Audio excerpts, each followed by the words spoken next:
suy râm lâu sông chiều thì hay xây lo nần mô hai khối bia tiếng kim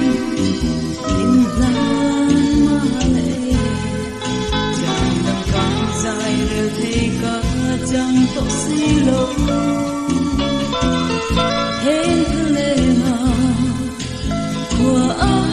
tlai dấu ta quan đi mình khi dòng nào mau rồi đi lại thoáng gần một lúc hai ca trắng lên nề anh thì ngập lại lọt qua những đêm lâu như ngói lên lên đằng trái đàn lại tình ai kia mong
suy lung đung tôi sắp mèo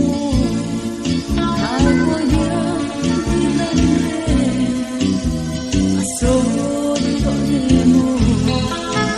ôi mẹ katana ren to silo